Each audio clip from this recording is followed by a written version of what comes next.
The presenting sponsor of Moon Tower Soccer is FVF Law. To find out what makes FVF a different kind of injury law firm, you can visit fvf.law. Hello friends, and thanks for listening to Moon Tower Soccer. This week we'll review the away win at RSL. We're also going to preview the upcoming CCL match against Violette. And we're also very happy to be joined by Mo Edu, U.S. soccer legend, to preview the upcoming game at Houston Dynamo. My name is Landon Cottam, and I'm joined as always by Mr. Jeremiah Bentley. Hey everybody, I'm Jeremiah Bentley, and when you say we, you mean you, and I was at Florida. That's right. At the rodeo tonight, so I listen every Tuesday morning, and I will find out like what you and Mo talked about at the exact same time that every other listener does. So that I'm sure it'll be great. You want to know where I was while you were at a Flow Rida concert? Yes, I do. I was at a South by Southwest event focused on the fashion industry. Well, it seems very landed. Hey, you're fashionable. It's fine. I don't know if you're like a high fashion, but I was very you're out a fashionable of boy. place. I was very out of place at this place. It was my wife's organization was hosting it, and she also does not work in fashion, but works in like textiles. And so I was just trying to be like charming room filler and like just talking to people who didn't have people to talk to for a while, and then had to rush home and come talk to Mo Edu, which was a lot of fun. But we had two very different nights, I'm guessing. I think so. And when we talked to Keith Costigan last week, we mentioned the fact that this was going to be the first weekend that Austin was on the road, and so we were going to have the chance to consume some Apple TV content in the way that we had not had before. I didn't really think about this. It was also the first weekend of South by Southwest, and the team was doing a lot of things. So I think you and I each had a very different game watching experience on Saturday. So you were at the club, I don't even know what it was called, but like the club official watch party, whatever that was. So you talk about that. Apple TV MLS season pass experience or something like that. But yeah, it was still in a way I'd never witnessed it before, but not in a way I'll probably ever witness it again, because it was in the ACL Live theater, like the Moody Theater, filled with people. Like all three decks were full of people, and all watching a soccer game on three big screens, which was a really cool atmosphere. I think like had it been a bad game for Austin, I think it could have been pretty dour in there, but because of we won, but also the way we won with those two banger goals, like it ended up being a lot of fun and a really cool environment to be there. But you actually were home and got to watch a lot of the Apple TV experience. So like, what was your take on all of that? I did. It was from most of my game experience being watching ESPN Plus on Saturdays with what we've talked about, or like often like local baseball announcers, who have nothing to do, and going from that to like seeing like an actual well-produced, national broadcast. I mean, the quality of the video, the quality of announcing, it was very, very different. I think I managed to watch like 3 matches. So at Charlotte, Atlanta, watched Vancouver and Dallas, then I watched Austin, and then I watched what's the late game? Portland, St. Louis. Like I watched 4 matches all day. I caught the wrap-up show. The 360 show was really like a really good 31-minute produced overview of the league. Like it was excellent content. I can't get over Andrew Wiebe in a suit, even if he's like wearing sneakers while he's doing it, but it still seems very strange. But like, I mean, it was really well done. I'm excited about the quality of that package, like having the chance to like sit back and watch it all day. I watched the whip around show thing, like MLS 360. I think MLS 360. Yeah, I did not love that because I don't know, it moved around too much for me. I know that's like a way a lot of people like to watch games, just to see the goals and see the goal chances. But for me, mostly I'm like, oh, well, it seems like the Cincinnati game is one that's worth watching, so I'm just going to flip to that, like, and not watch 2 minutes of that and then watch it go on to something else. It was like a good to lead up to another show, but I don't know if that's my favorite way to like watch a match. Yeah, I kind of think I might be the same way once I get to actually watch a lot of it, but we still have that review show at the end of the night to actually like catch up on everything. So you can still like kind of see all the highlights and be able to watch a whole game before. So yeah, I mean, it's really good so far. Hopefully it gets even better as time goes on, but yeah, much better than the ESPN Plus Absolutely, experience. like muddy video and whatever. It's like, and I somehow managed to pick up the. Did you get the scarf from the event, the MLS season pass No, scarf? I didn't even want it. It's super generic. I happened to walk past the EMLS thing the next day, and they were handing them out in line. I just met some of Los Verdes people who were standing in front of the line, and I picked it up and I brought it home. My wife's like, "That is the most like bland looking scarf I've ever seen." It's And then very Rob Lowe NFL hat. yeah, I looked at it. I was like, "Yes, absolutely." So it's all sitting on the bed, and will probably not make the scarf wall. All right, we should get into the news. We have a lot Let's to do it. talk about, plus a really great interview with Mo Edu. So let's start off with the Violette drama. So Austin went to the Dominican Republic and lost 3-0 to Violette AC. The return leg is the day this show comes out, Tuesday, March 14th. So some of you may be listening to this after the game. Hopefully we don't make any We're not going to make any bold statements. predictions. Yeah. That's what we talked about in the pre-show. There are no definitive statements about what's going to happen in any way for this match. But there's a lot of stuff going on around this game that is definitely worth talking about either way. So it sounds like, based on things that I've been told by sources, things that Jorge Giralde has been reporting, things that have been coming out from what is that journalist in Haiti, Caleb Jafde Pierre, I think is his name. He's been reporting some stuff about it as well. But what we know so far is that it sounds like there's anywhere from 10 to 12 Violette players who have been granted visas and are traveling to the U.S. The source that I was in contact with told me that they would be registering, or had already registered, some former pro players that were already based in the U.S. And so I know there's been some questions about, like, are they able to just register random people? I think the answer is no, but I think these guys were already on the roster. So if you look at the names, I think there's 3 or 4 names announced today. And it sounds like some of them were like playing for USL teams here, like maybe played for Violette at some point. Yeah, so I think just to clarify that, so Violette could register 33 players going into the tournament. It basically is their full roster, and they had 23. I think, like, they could have chosen from playing against Austin. So these players seem to come from among the other 10. Like, Right. probably with some expectation that this kind of thing might happen, and they needed a little bit of a backup to, like, pull themselves out of the fire if what ultimately turned out that way. Yeah, like they kind of knew that this mess was coming. They knew that they were going to have trouble getting visas to come into the US. So they threw these guys on that roster early as a backup plan, and they ended up needing them. So it seems like there's going to be at least a few guys just meeting them in Austin and maybe getting a training session with them, and having not really played competitive soccer in some amount of time. So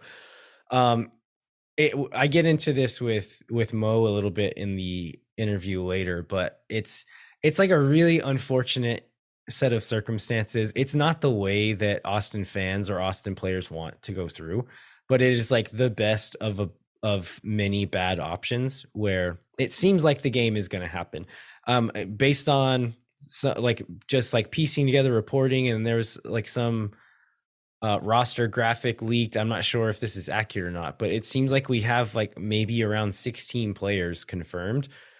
Technically, CONCACAF requires a team to carry 18 players on a game day roster.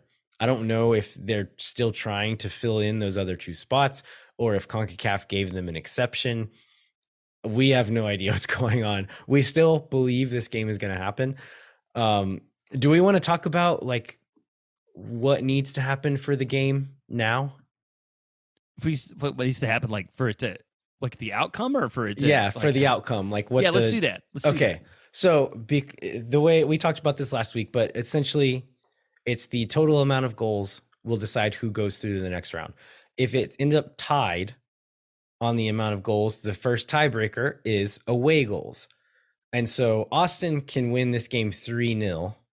There is no extra time in that case. And so if Austin wins 3-0 in Austin on Tuesday night, it will go straight to penalty kicks. The winner of penalty kicks moves on to the next round.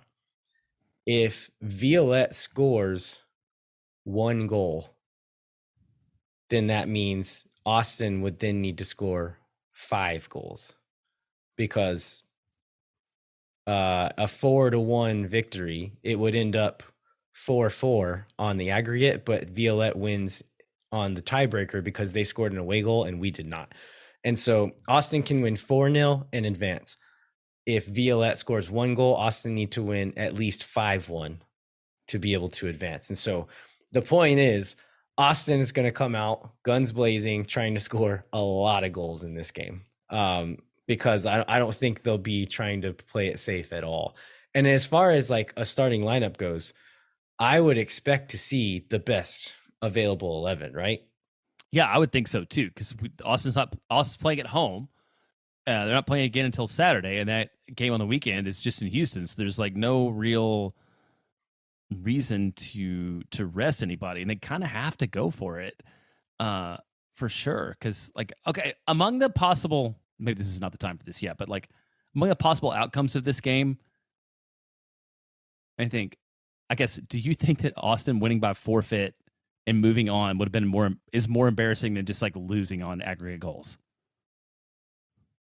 What is the worst? I feel like that was the worst possible outcome. I think that was the general sentiment among the Austin FC fan base. It's like winning by forfeit because they couldn't field a roster after losing that match away is like the worst possible. I guess if Austin loses 3-0 in Austin against Violette, that's probably the worst possible opportunity. I think it depends. It depends on how that aggregate happens. If it's 4-1, if it's 4-1 and they go through on away goals, like that is better than having won by forfeit. So there's still a lot of factors, but I don't know. Like Austin painted themselves in a corner for sure. Yeah, but yeah, I mean, I think everybody's going to be happy that this game is happening, and then at that point, it's still unfortunate the way it's going to happen, regardless of the outcome. But it's better than the game not happening and Austin having to walk on to the second round with their tails tucked between their legs. Like that's not ideal there. But as far as lineup goes, like Wolff had media availability today. He was talking about the first game, about them needing to be sensitive to player health. And so like saying Driussi didn't really respond to playing on turf well last year, that playing in Charlotte kind of affected him for a long time. And so didn't want to play him there. Alex Ring has had knee problems in the past. Didn't want to play him on turf there. Väisänen was still kind of recovering from the Montreal game. Didn't want to risk him there. Dani Pereira is not allowed to go out of the country. And so I think we recorded our reaction to the first leg the night of and didn't really get to see fan reaction. There's still a lot of people like criticizing the team that was put out that night. I don't think the 11 that was put out was the problem, how they performed, and kind of a lot of other surrounding circumstances ended up being problems, but those 11 players should have won that game. Like they're all good enough to do that. I think that was our instant take too, if I remember right from last week. Was like, this is not the first choice lineup, but it was still a decent NLS lineup that should have been able to win that match. And it wasn't just Wolff saying like, oh, I don't respect these guys. It's like there are reasons why some of these guys did not travel and play in that game. And it's about the long term. It's about rotating for this season. Like we've talked about this many times, but this is what it looks like. Like with so many games and so many competitions this season, this is what it looks like. You're going to have to take some chances like this and maybe put out a lineup that you know is not the best available to win that game, but thinking ahead to the next 2, 3, 4, 10, 15 games and like, okay, it's maybe not the best 11 to win this game, but we have to think about the long term because there's so many games coming up that if we go and play Driussi on turf after a 4-hour flight and then he comes back and has to play at elevation in RSL 5 days later, that's bad for Austin in the long run. And these are these decisions that Josh Wolff and Dave Tinney and his high performance staff are having to make right now. And it's not as simple as, okay, they disrespected Violette. Like maybe a little bit, but that's not the full picture. You have to think about all of it. But this home game, coming back from, it is short rest from RSL, but we have quite a few days rest before going to Houston, not a super long trip to Houston. I think like there will be checking player health and like kind of testing those metrics. If there's a player that is not fit enough to go, not healthy enough to go, maybe you rest them. Because again, thinking the long term, the whole MLS season, the playoffs, all the other competitions, you might still be cautious with a guy who's like at risk of being injured in a game if you push him a little too hard. Aside from that, I think you see the best 11 coming into this game. So maybe we see a guy like Rigoni, who had gone a lot of minutes. Maybe you see Finley start in place of him or something like that. But I think it's going to be minimum rotation. Yeah, I think you're right. I think it's where like the positions where Austin has some depth, like Finley, like Maxi Arruti, like Diego Fagundes, who didn't play a lot. Like that's where you can put those guys back in, and it's not really a rotated lineup. I don't know that we know a lot about Violette's lineup. Do you want to cover who we think might not play or might not be in the country based upon who Violette started last week, knowing that we don't really know anything? Yeah, so I think we don't need to name everyone because we're not even sure about all of it, but Roberto Baggio Liuma, is that his name? It's the winger who assisted the first 2 goals. He was one of the players not able to get in the country, so he will not be there. The striker who scored the first 2 goals, on the other hand, will be here. He is available to play. Stevenson Judy, who I think is one of their higher prospects, did not play in that first game, will also not be here for this game. I think there's, based on reporting by Jorge Iturralde, there's 2 or 3 or 4 other guys who started in that game or played in that other game who will not be here in Austin. So it sounds like it's going to be like maybe a starting 11 comprised of guys who were at that game in Dominican Republic, either starting or on the bench, plus another handful of guys just to fill out the bench who maybe haven't played a real game in several months. And when they did, it was at a lower level than MLS. So the stage is set for Austin to be able to like pull off this upset and go through to this next round. So it's still going to be an uphill battle. It's going to be tough, but it's possible. It's very, very possible for them to do it. Yeah, very possible. But after last week, I don't think we wanted to read too much. We do not want to assume anything about anything. I don't think. All right. Should we move on to a couple of other pieces of Austin FC news before we get into our game review? Yeah, let's do it. And I think this came out today, the independent investigation into the Berhalter-Reina feud in the 1992 domestic violence incident has been released. Mostly corroborates everything that's been reported while providing several specific examples of what was going on behind the scenes, so I don't think we were surprised by anything in it. I think like the high level takeaway is that like everybody looks bad other than Gio Reyna, who's like the subject of all this, but I feel like he was the one person who was maybe exonerated in this report. Like he didn't have anything to do with it, right? It was just he was sort of surrounded by this crisis. I don't know what did you take away from it? Other than like everybody's kind of terrible and should probably not have their job anymore. Yeah, I think like my bigger picture take on it is that in the most heated era of these conversations, people were trying to connect these things a little too much. And it's really like 3 separate situations where you have the event between Greg Berhalter and his then girlfriend, now wife, when they were teenagers. You have Gio Reyna being told he's not going to be a starter in the World Cup and not reacting very well to that. And then you have Claudio Reyna and Danielle Reyna's response to that.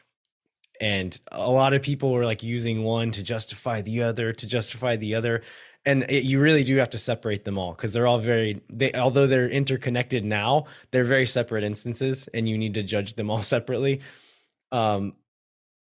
But as far as like Austin FC focused, I think after the initial stuff came out, it kind of sounded like it was mostly just Danielle Reyna. Maybe it didn't go as far as a lot of people reporting. And so I think a lot of people in Austin were kind of just like wait and see. Like I think I said on the show, like from what we know now, this is just going to end up being an embarrassing thing for Claudio Reyna. Maybe loses him this job, but probably doesn't ruin his career long term. But I said, like, if more information comes out that's more damning, it could be disastrous for his career and for his reputation. And I think that is what we have now. From all of the stuff that came out from not only during this instance, but from instances past over many, many years of things that have come out about what he's said to U.S. soccer staff, to other staff regarding games that his kids have played in. He comes out looking really, really bad. And I think most Austin fans, rightfully so, will probably not want him associated with the club anymore. Yeah, I would not be surprised at all if that's the take. I'll just like read both those. Like the Claudio comment, I think. So there's two remarkable things for me, and one was because like I'm just petty and love petty things, and one because like one is substantial, and I think the substantial one is the one from Claudio, who in an email in 2018 complained about a female referee in a match Gio played in.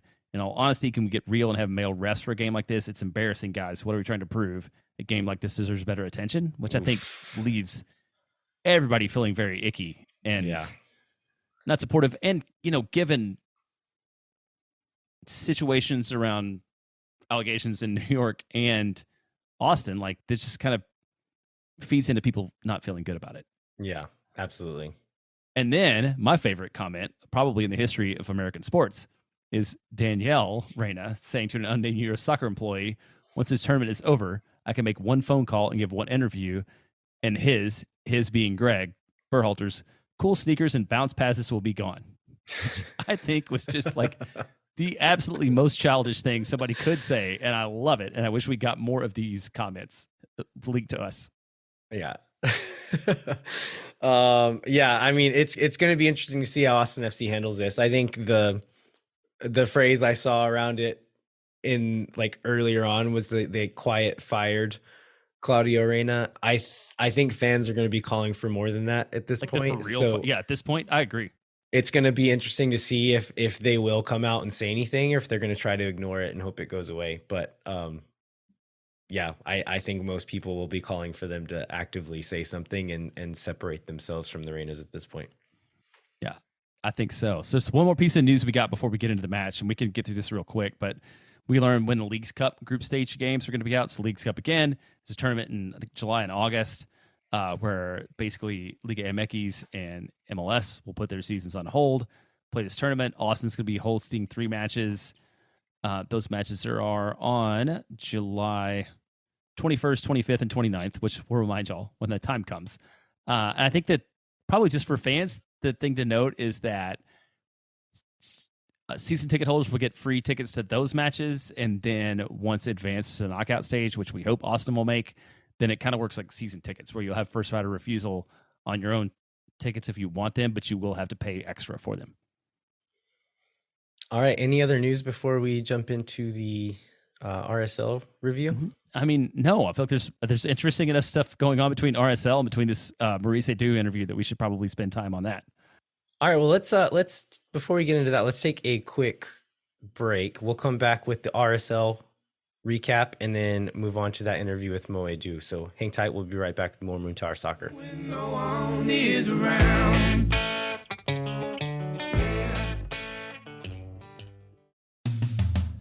Moon Tower Soccer is brought to you by our friends at FVF Law, the official injury lawyers of Austin FC.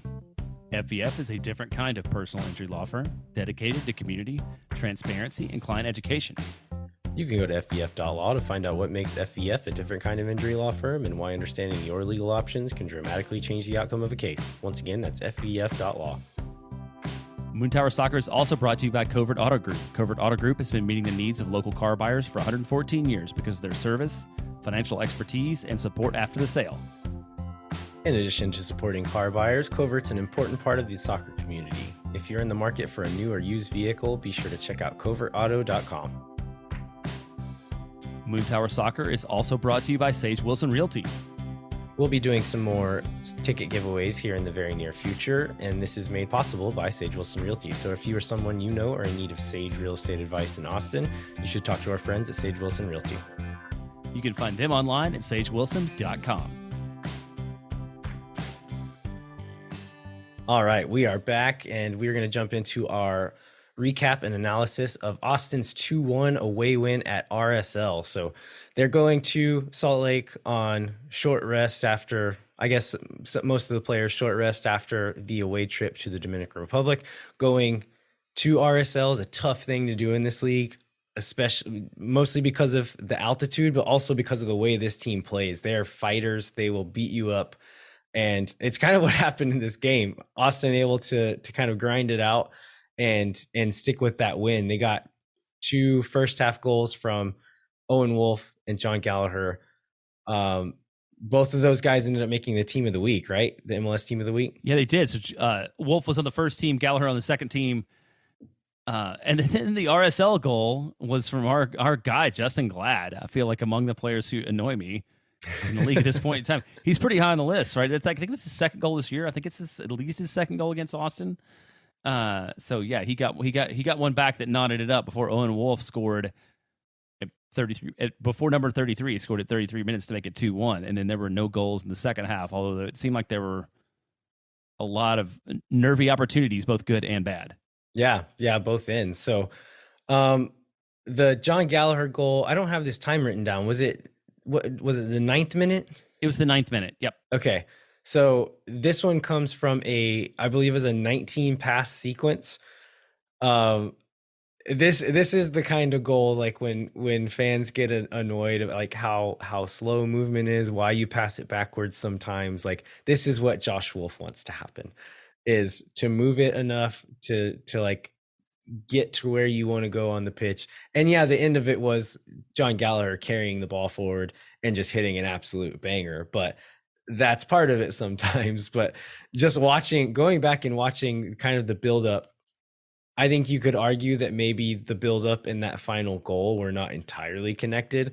But I think it is kind of a good, even just the first half of it is kind of a good testament of how on the same page the kind of those back five players are, like Stuver, the back three, and Dani Pereira and Owen Wolff are, how well they're doing it, kind of moving around, creating space, passing the ball, breaking through the press, and getting the ball upfield.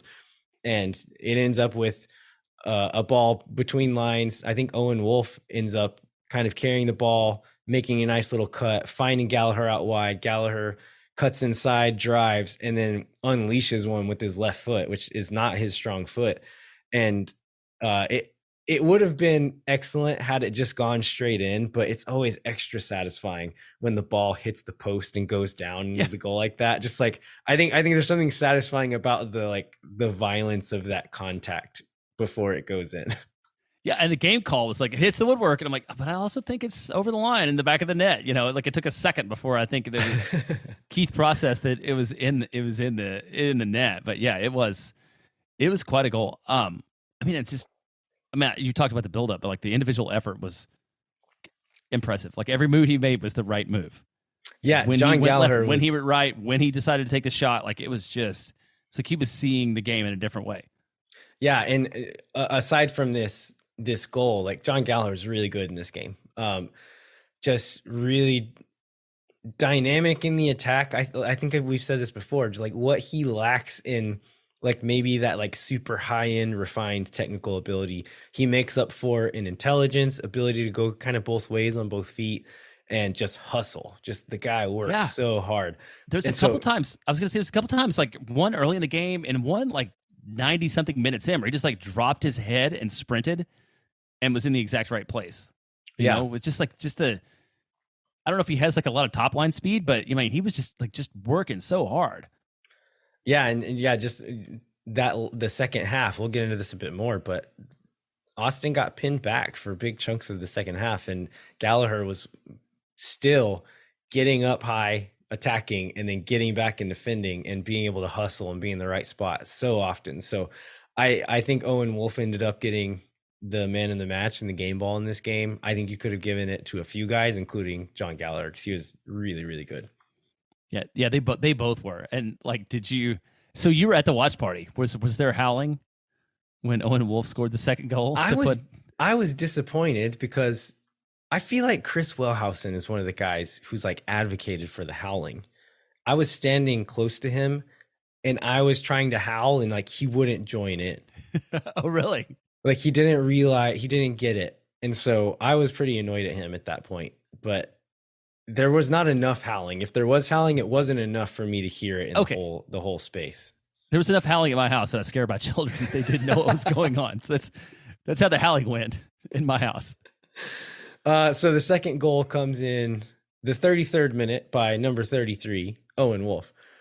And so this one is like, Owen did a really good job several times of like receiving between lines, turning on the half turn, and then driving at that back line. And this is what happens on this one. So receives it, turns, drives.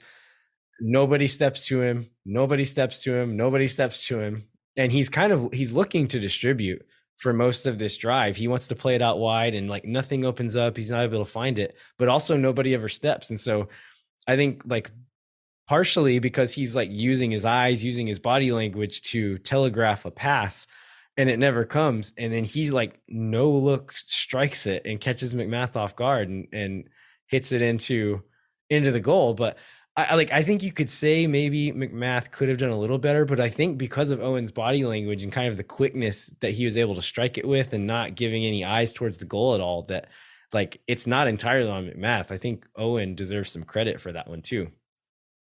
Yeah, he did. And I think him having the boldness to take that opportunity and take that shot where he even with nobody stepping to him, I feel like he would have made a pass like in past seasons. Shows his maturity, and like at 18, right? So he ended up with what? Well, he ended up with a goal and an assist on the night. Is that right?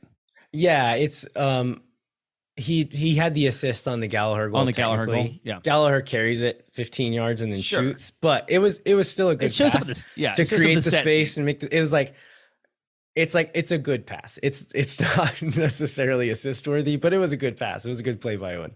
I skipped over the RSL goal in the timeline here, but as you said earlier, Justin Glad in the 22nd minute, it was I think from a corner and got recycled. Austin was not fast enough to close down the recycled ball. I think there was some confusion on who was going to cover who, and they didn't get out fast enough. But Brody ends up with the ball. He's a good crosser of the ball. Puts it into the box. It floats really far side back post to Krylock, and he kind of nods it back into the 6. And I think Ring and Driussi were kind of in that area, and they weren't fast enough to react to that ball back into the box. And Glad just kind of gets a foot on it and pokes it past Stuver. So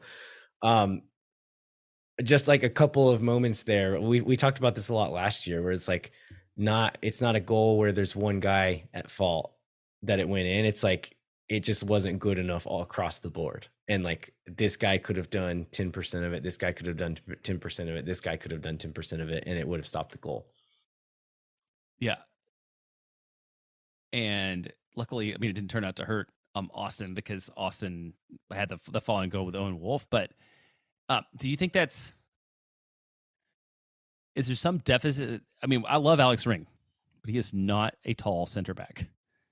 Like, do you think in some way, like if Julio's in there and just like he's got a bigger body than anybody else we have, I think maybe probably even bigger than Vicen, or at least knows how to use it better than defensively than Vicen has right now. Like, is that a different outcome out of that? Like, I feel like that's a place where we're maybe missing Julio. I think there maybe have been some moments, and will definitely be more moments where that point will be true. But I think in this goal particularly, and in this game, I don't know that it was entirely true, because that goal, so they find Krylock far post backside, and I think Kolmanich was the one marking him, and they were both moving away from goal. And I thought Kolmanich did a decent enough job of like staying close to him, and just the way the ball was played, the way Krylock was moving, it was an awkward space to mark anyway. So I don't know that there's a lot of blame there. I think more of the blame is pressuring that initial cross in the first place, which was a little late. And then after that, the ball's on the ground. And so like height and size doesn't do a lot. It's more about the quickness of getting there and putting pressure on Glad before he gets a foot on that ball. And so I don't know that height fixes that one. I think it's a good point for future though. Like I think in this game where there's a lot of just like transition fires that needed putting out, Alex Ring was probably better suited for this game. But in a game that pressures us a little bit more, like that height might come into question at some point.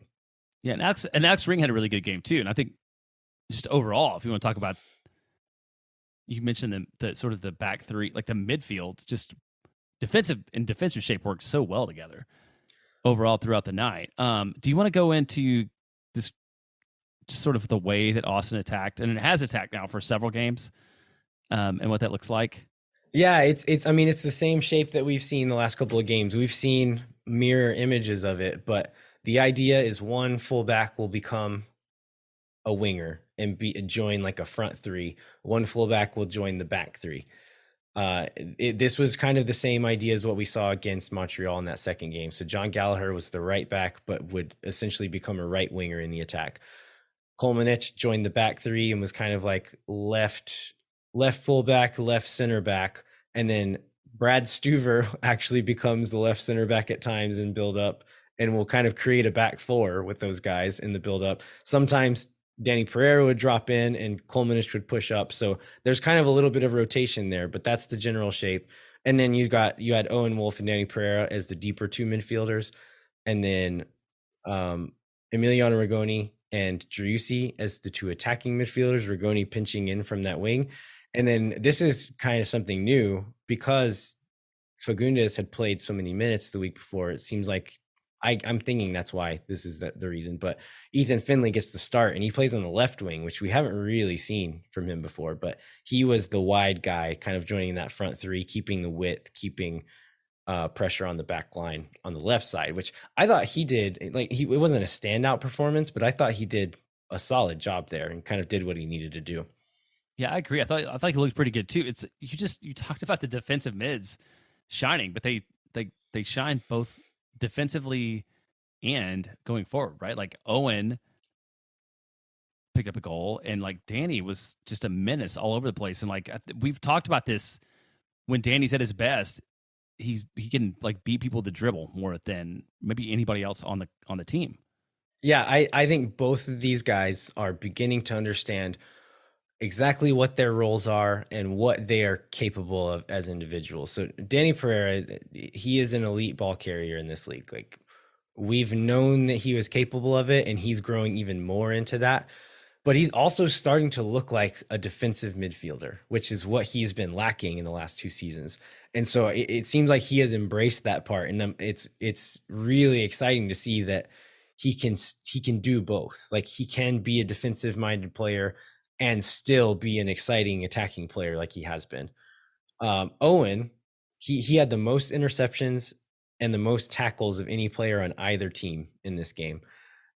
He uses athleticism to kind of cover ground, plays physically in duels, and will like go up against a 35-year-old man and like can stick it to him physically. And then speed wise, he's also still really good. So like, on that goal, I talked about him receiving it like between lines, and I think this is something that he's done really well, is finding space in between those lines, turning on the half turn. And like I think there's like a confidence to it where we talked about him a lot last year being like a little too conservative sometimes playing on the wing, and maybe it's like playing out of position, but I think it's like it conjures images of like some type of like small animal, like a baby horse or something that's a newborn baby horse that like, we know you're a very fast little animal, but you're still like a little scared and you don't want to get too far away from your mom. And it seems like some of these like receiving the ball on the half turn, turning and seeing the space, it was Owen like realizing like, I am a majestic horse, I can run really fast, I'm going to do it right now. And he just turned and went. And it was just like this dynamism that he has is like, this game, like, take the goal away, this is a breakout performance for Owen Wolff. The defensive ground he covered, the physicality he brings to the midfield, the ability to progress the ball and carry the ball forward with quickness and in a way that like really shakes defenses up. Like, the guy looks good. Like, I'm sure there's going to be some dips in form. He is still an 18-year-old kid, like barely 18 years old. And so there's going to be some dips in form, but we got a glimpse on Saturday of like what this kid can be. And if we can get that 60-70% of the time, like, he's a locked in starter. He's very, very good. Yeah. Well, before we talk about some more goodness, I want to go back to you talking about Brad Stuver being part of the back three. Like, he occasionally dekes a guy with a ball at his feet, and it is always very stressful. Like, how does you're talking about like, his Cruyff turn in this game? Yeah, man. It's just, I mean, it almost always works out, but it never makes me feel good in the moment. Yeah, it was exciting, but it was scary. Also, it was exciting. Yeah, Brad Stuver's actually been like really clean on the ball this year. Like, there's I think that like even that moment, like he looked calm and in control and confident in what he was doing. So like it was scary, but after it came off, it was like, oh no, he knew exactly what he was doing. So his passing has been really clean. I think there's been a few passes that have like been too long and went out of bounds, but there haven't. I can't think of any times when he's played a ball that led to danger against us in transition. Okay, if you're gonna make that mistake, it's like as a keeper, it's always better to play that ball too long, right? And play it out of bounds as opposed to playing it like shorter in a dangerous situation. Leo Väisänen continues to be sort of a revelation. I mean, he had another really strong performance. For me, I don't know if you had any specific notes you wanted to share on him, and other than maybe we're gonna be without him in a little bit, and maybe how we deal with that. Yeah, this is probably around the Colorado match later in March. We'll probably spend some more time on that in a later show, but we will likely be without him for that Colorado game due to international duty. But yeah, I thought he was solid again. I thought Kolmanic ended up being good again. So in the second half, we came out like right after halftime. It's 2-1 at this point already, and RSL put a lot of pressure on us. And so I think at the end of the first half, it was pretty close to like 50-50 as far as possession goes. And then just counting the second half, it was something more like 67-33 in favor of RSL. So RSL dominated possession in that second half and put a lot of pressure on Austin. So I think it was like around the 60 some odd minute Wolff subs on Adam Lundqvist for Jean Kolmanic. So Kolmanic I thought he had a good game, but in a game where Gomez, their new signing, that young winger, he was looking really dangerous in moments. And so I know in the past, Kolmanic has struggled with staying strong late in games as far as his fitness goes. And then also, I think Lundqvist is probably just a stronger defender. So I really liked that sub at that moment, bringing on a stronger defender on that side that Gomez was playing on. And then shortly after that, Nick Lima comes on for Ethan Finley and moves to that right back. And then Gallagher goes to left wing. So overall, they kind of shifted to more defensive personnel, but not necessarily more defensive in the mindset. I think a lot of it is like credit to ourselves for kind of pinning us back and just forcing us to boot balls long.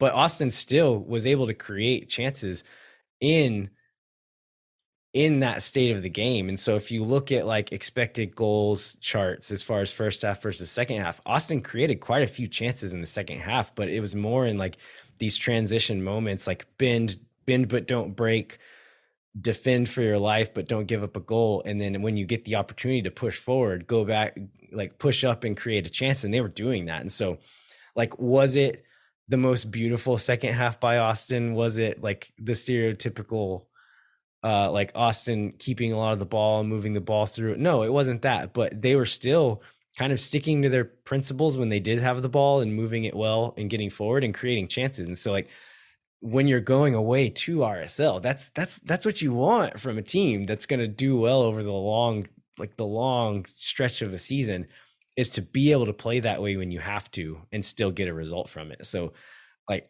yeah, I think this was a good performance from almost every player, if not all players, and then a well-managed match by Josh Wolff as well. Yeah, I think so. And Josh Wolff was wearing 4 layers and looked very dashing while doing it. I couldn't keep up with all that.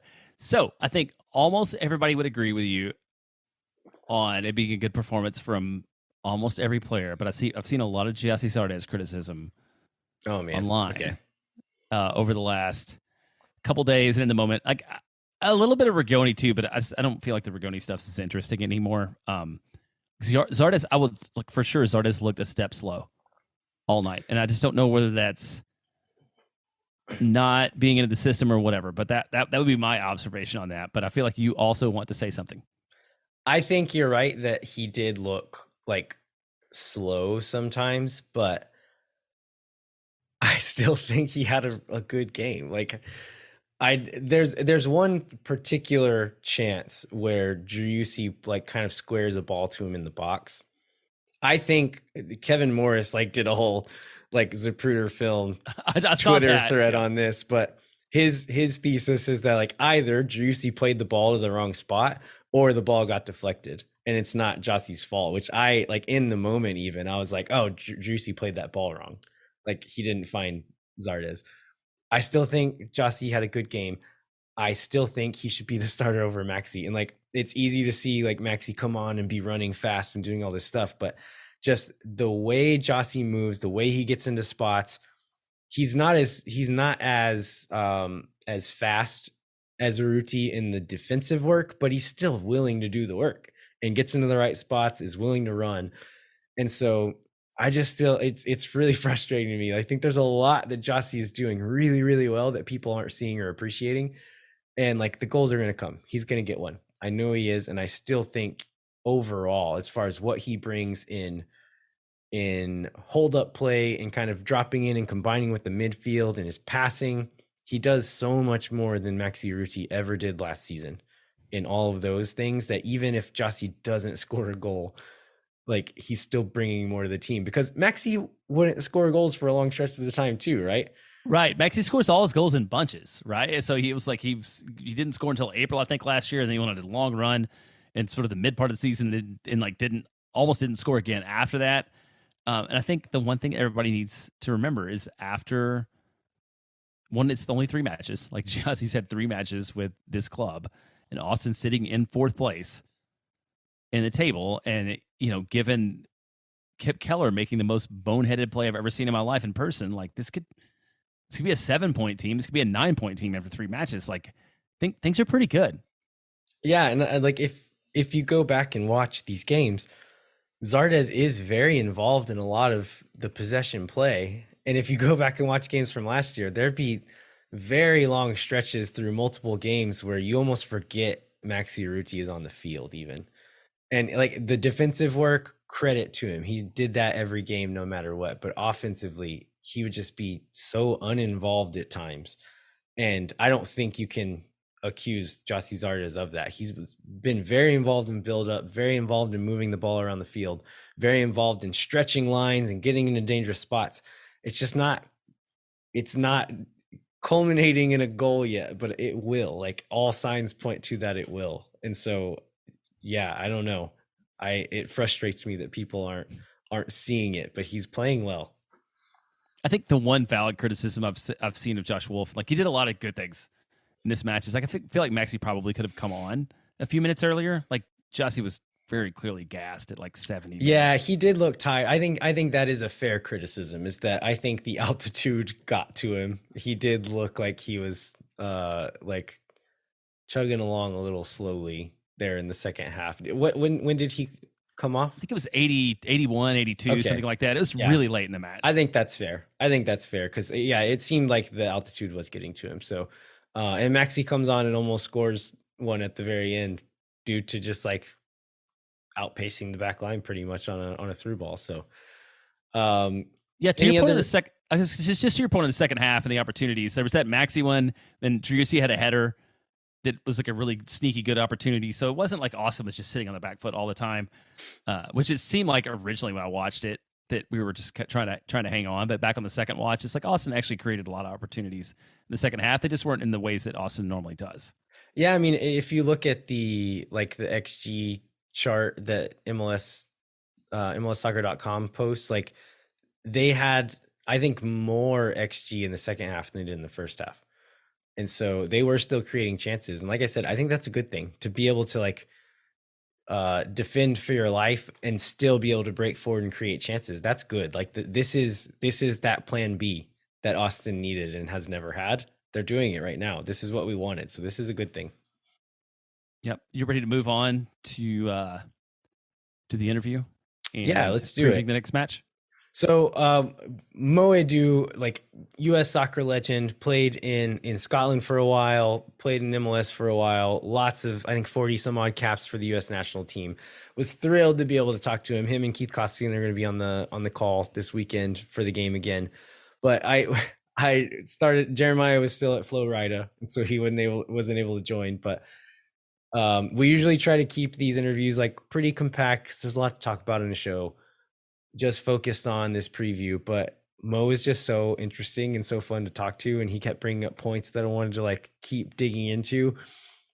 It went a little long, and then we actually ended the interview, and then started like kept talking, just kept chatting, and he was like, actually, if you want to add this back into the podcast, you can do that too. So we're gonna include the originally intended segment of the interview, and then we're gonna like end the show, and then there's some other bits I'm gonna tag on in the end. If you're we don't want to stretch on too long for those of you who are used to the show being a certain length, but there's going to be some like bonus content with Mo at the end of the show, if for those who want to hear it. And I thought it was interesting commentary on Austin FC, so that'll be there for you if you want it. But we'll take a quick break, and we'll come right back with our Houston Dynamo preview with Maurice Edu. Well, you don't need words to tell me things that drive me wild, right out of my brain.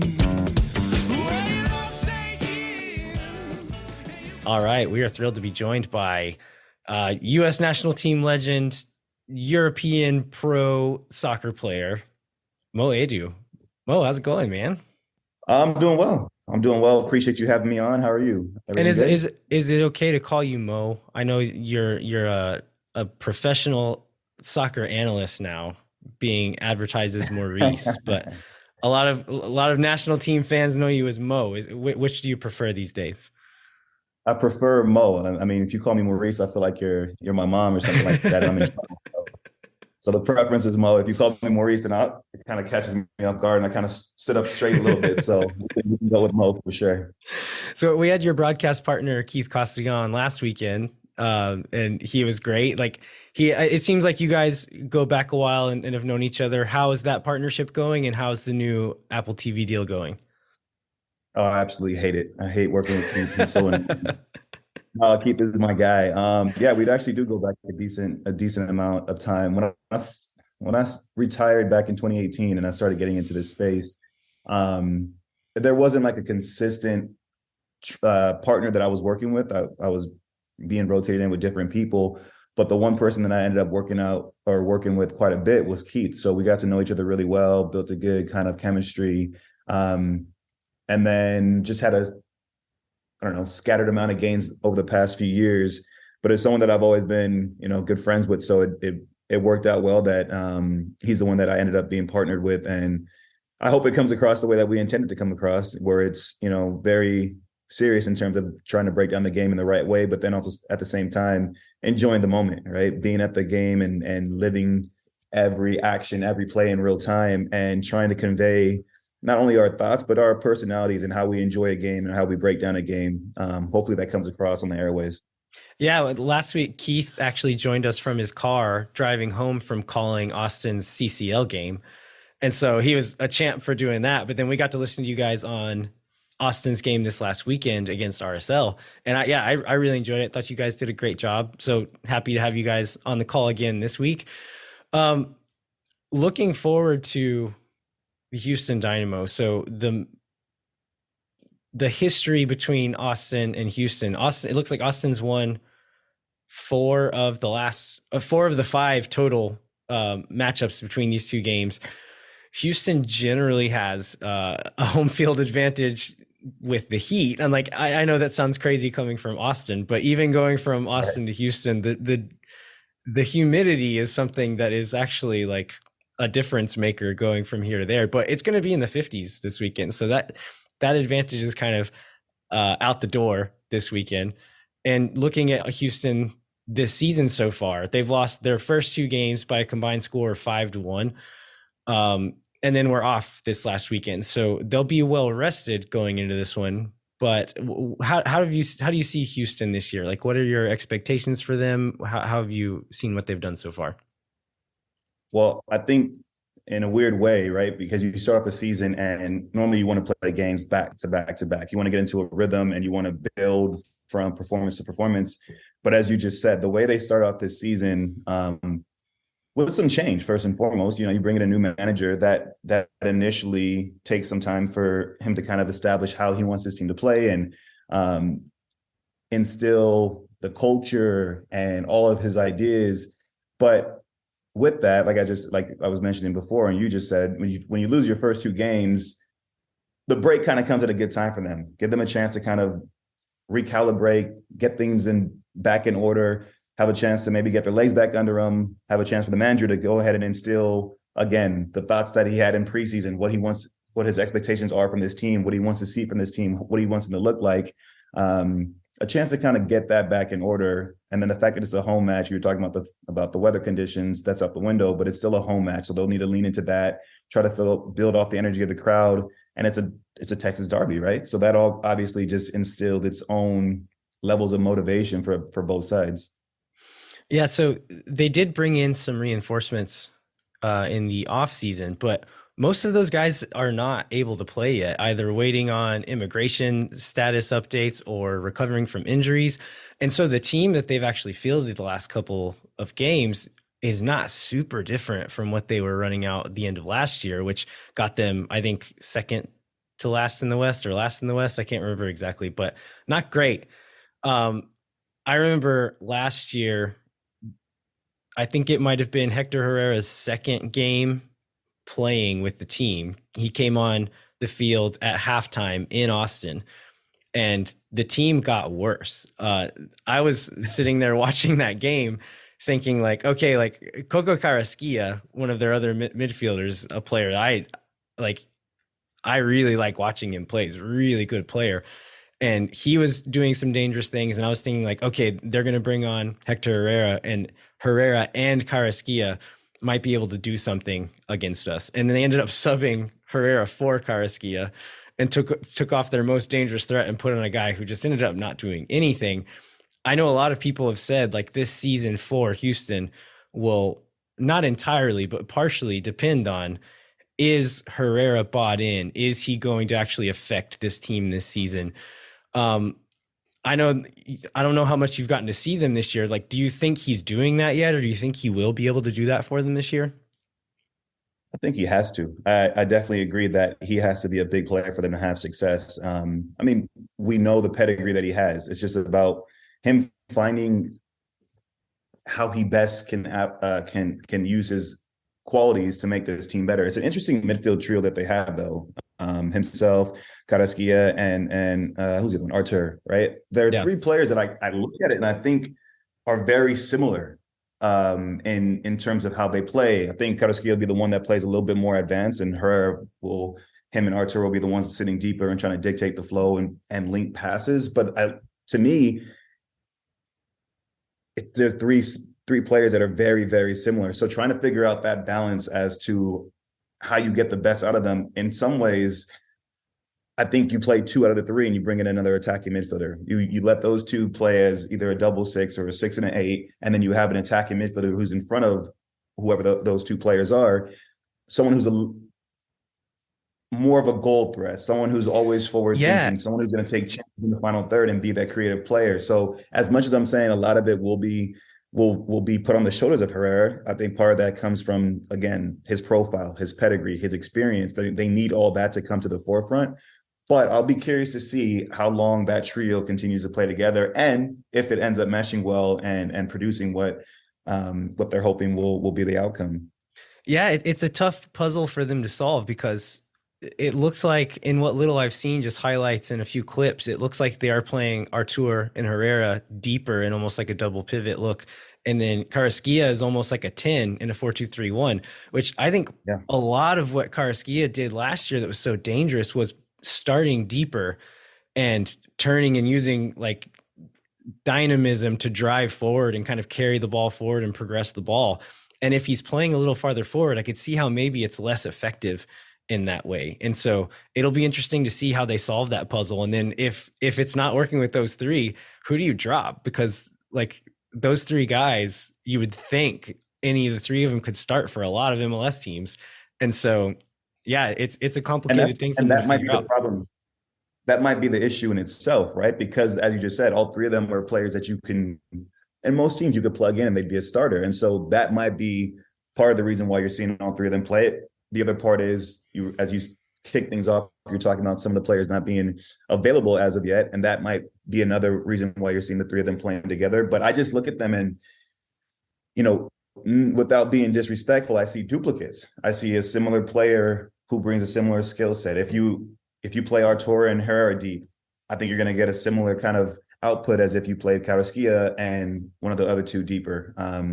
I think the one thing that I will say about Karaskia, and that's probably why he's playing a little bit more advanced, is I see him as being the more kind of 8 if you're playing a 4-2-3-1 and you're playing with 2 deeper. I see him as being the one that has a little bit more freedom to get forward. But again, I think I agree with you. I think he's best when he's starting from deeper. When you see him play for Panama, more times than not, it's usually as like a number 8, where he can be the one who's breaking forward, getting into the box late, linking play, but having that ability to start from a deeper position.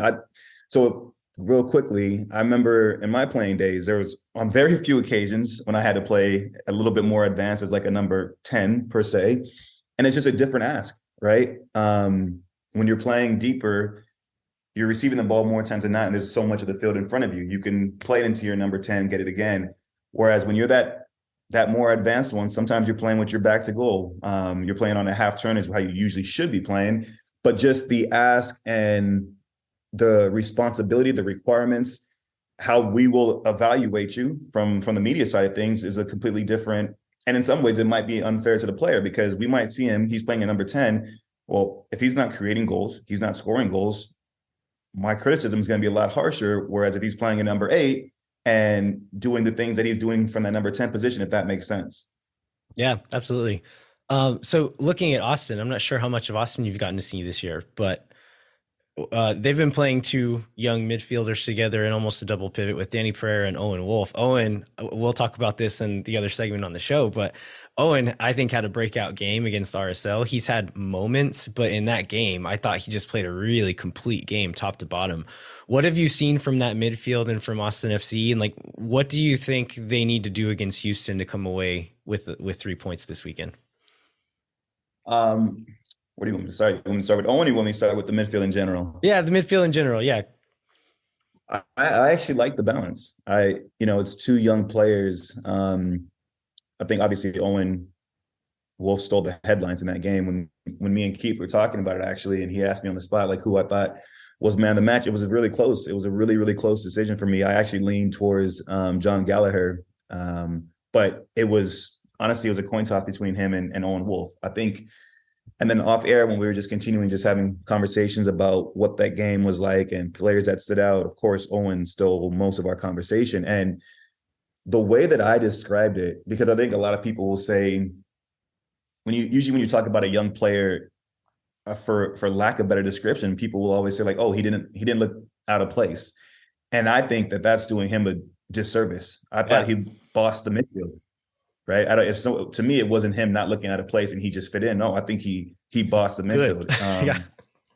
You know what I mean? It's of course the goal is a quality goal, and there's so many small details on that goal that make it a beautiful goal. I thought the build up to the play first and foremost, but then there's just even small things that he did that sometimes go unnoticed, and they're so subtle, but they go a long way. So before he receives that ball, he has to look over his shoulder. And it's such a small detail, but you look over your shoulder and now you see that there's space there. He receives that ball in a half turn and he's off to the races, right? If he never has that look, he might have just received that ball with his back to goal, played it safe, and then looked to get it back, right? So small details, but I thought that the midfield they looked like they had a clear understanding of what the game plan was, first and foremost. I thought they worked well collectively. I thought they had a good balance between the 2 of them. They had a good hunger for the game, a good appetite. They won challenges, they won duels, and they made the plays that they needed to make. So what I mean by that is when they needed to advance forward, or when his goal, right?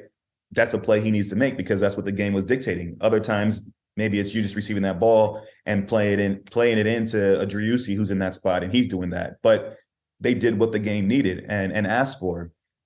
So for young players, especially, I think that's incredibly important, and it goes a long way for your confidence. But I thought they looked good. I thought collectively, the whole team, they managed the game well. I thought it was a poor goal to concede on the corner kick. Didn't do a good job of closing down Andrew Brody before he serves the ball in, and then the scramble in the box. I think you got to win your individual duels, but the response is always key. And with all the storylines coming into the game, the disappointment in midweek, the rotation of players, the game against St. Louis, I thought probably could have gone either way. Unfortunate the goals that they conceded. So having all that in your mind, to have the performance to come on the road and play against Salt Lake, which is not an easy place to play, get the results you did. And again, I thought that they managed the game really well in the second half.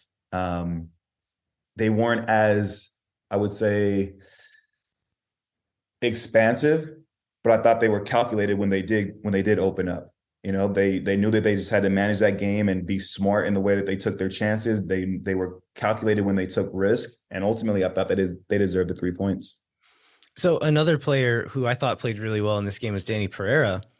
The last couple of years, this is his third season as a pro. It's always been very clear that his ability to carry the ball has been, I think, early on above average. And I think at this point in MLS is elite. Like his ability to just like carry the ball past a line and make the defense start to scramble. Where he's lacked, I think, the last couple of seasons, especially last year, as he was playing a lot as a lone six and didn't really have that partner next to him, was defensively being able to cover ground and win balls the way that you need to in that position. He's getting a little help from Owen dropping back next to him and having some support there. But Dani Pereira looks like he's embraced the role of a defensive midfielder. I know you played in that part of the field a lot. Like, what is that strictly a mentality thing, or is it a combination of mentality and physicality of being able to not just be an offensive threat, but to cover that ground defensively and be an asset defensively to your team as well?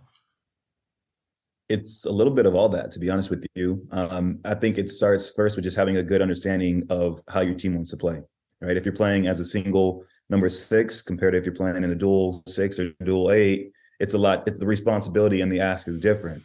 So when he's playing now and he has Owen Wolff next to him, they're playing off one another. So there's going to be moments when Dani has a chance to advance forward, and that means Owen has to be more disciplined. And there's going to be opportunities and vice versa, where they have to just be a good double pivot, read the game well, be connected, be communicating a lot. I think what you're seeing, though, is an evolution, right? As you play more games, as you get more seasoned, as you have the chance to apply new things, you're taking on more information from your coaches, you're looking at tape, you're watching yourself back. I think that's a key thing for young players, and there's a lot more emphasis on it now, is to really watch yourself, right? Like you'll get feedback from your coaches, and sometimes you just go and try to apply that directly. But when you see it physically, when you walk off the pitch, you have a feeling of what you played, of how you played and what that looked like. But it's not always accurate. It's not always accurate how you feel compared to what it looks like. So when you actually go back and look and watch yourself play, which I'm sure he's done numerous times, you can see now what the coach is saying and how you can change as a player, how you can improve as a player. So to your question directly, I think everything that you mentioned from a mentality standpoint, you have to be bought in. You have to recognize that if your team's going to be successful and you're playing in that part of the pitch, which I think is the most important, I might be biased, who knows?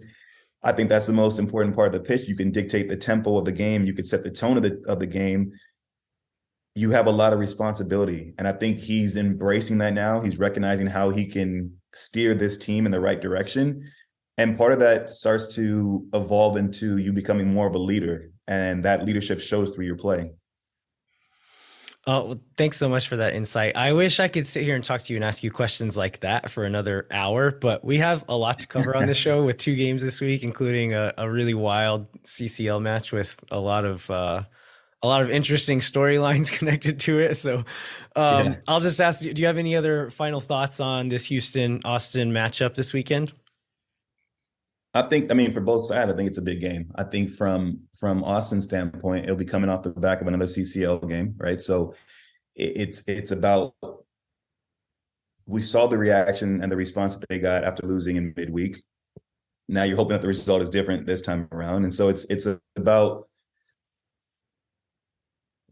building momentum, right? You've had a couple positive results now in the league. And to be fair, like I said, the game against St. Louis, I don't think that they played horrible. It's just a couple mistakes that turned that game around for them. So you want to get, I know it's still early in the season, but if you can build momentum and start clicking and everyone being bought in and on the same page, I think that goes a long way. I'm hoping for Gyasi to get his first goal relatively soon, because I'm excited to see what that partnership of himself and Driussi can look like. This is a guy who's a proven goal scorer in this league, sitting on 97 career goals. And then Driussi, we saw what he brings to to this team, to this league. If you're a neutral fan, you just fell in love with watching this guy play. And obviously, if you're an Austin fan, you're trying to get him signed up for a 20-year deal, right? Because he's class. And so I'm excited to see what that partnership looks like when they have some more game time together. They start to learn each other's tendencies a little bit more, and they get on the same page, because I think that can be really, really, really fruitful for this Austin team. I know I said I was gonna let you go, but you brought up a point I wanted to ask you about. So I've seen heard a lot of people say that like those two aren't being on the same page. Do you think they are on different pages? Like, did you see misconnections happening, or do you think it's just a product of how Austin is playing that those two aren't necessarily going to link up that much? No, there's certain moments, where, for example, there's a moment like in transition. I think part of that though is also, and I don't think we mentioned it even enough probably on the broadcast, the influence of like playing at altitude. And so in these dying minutes and you're in a transition moment, sometimes you can't get on the end of a pass, or you're looking for the ball in a certain position and it's played in a different position, right? And so that's where I'm saying that as they start to learn each other's tendencies a little bit more, because there's certain things that when you play with the player 2 years, 3 years, or maybe just even a season, you just start to, you do things without even thinking about them. I receive the ball and I know, okay, Gyasi's making that run. I can play it blindly. Yeah. Or Gyasi knows, okay, he's going to receive the ball right here on the half turn. I know to make this run, or I know to drop deep. He wants to make a run in behind. Just small little things that as a number 10, as a striker, are important, because you hope that they're connecting consistently and often. So that's why I say just over the course of a season, these are two players that I trust, that I've had in a small spell, in a small sample size. Driussi, he's shown that he can be quality in this league. And then Gyasi, over a larger amount of time in this league, has shown that he's a proven goal scorer. So it's just a matter of just getting them just more game time. I think that's all it is, more game time. You have a manager in Josh Wolff who worked with Gyasi, so he knows him as a player. I don't think he would have brought him to this club if he didn't think that he would fit in well and gel with the players around him first and foremost, but then also the system, and have the quality to be able to add to this group as well. Yeah, they're both really high IQ players, so you'd think they will be able to figure it out at some point. Well, yeah, thanks so much for all that insight, Mo. I really appreciate it. You and Keith did a great job. Y'all be on the call for MLS Season Pass on Apple TV this coming Saturday. Once again, I think there's like some certain kind of insight that a former player is able to give on a broadcast, but not all former players are able to give it eloquently on a broadcast. And I think you do a great job of that. So I really appreciate your work. And yeah, thanks for doing it.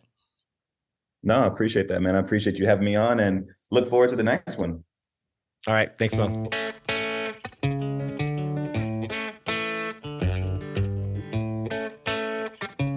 All right. We want to thank Mo Edu one more time for coming on the show. Quick reminder to rate, review, and subscribe wherever you get your podcasts. If you want to continue the conversation, come find us on Twitter at LViajero87 and JBentley_ATX, and then at Moontower Soccer on Twitter, Instagram, and then Moontower Soccer on YouTube, where I believe we'll be posting the video version of the interview with Mo Edu. As always, you can also sign up for and support us on Patreon, and then visit the Striker website where you can get a 30% discount with the code Moontower23 with a capital M. Jeremiah, what can folks look out for there? I think just check out Phil West's article on the victory over RSL. The subhead reminds me of something I forgot to mention during the main part of the show, is that Austin got its first road win in 8 months. Oh, wow. This match. Yeah. It's the first. Well, I mean, some of those months that were not games. So maybe it's like a little bit over dramatic, but it's the first, I think maybe since July. That was Austin's first road win. So it's been a long time. All right. Well, thanks so much for listening. We will be back next week with a new episode of Moontower Soccer, where we'll review the Houston Dynamo match, depending on how the CCL match goes, and like how much we think there will be a demand for a bonus episode. We might do a second episode this week to cover just that game, but we'll see. If nothing else, we'll have another one next Tuesday. Until then, I'm Landon Cottom. I'm Jeremiah Bentley. We'll catch you next time. When no one is around.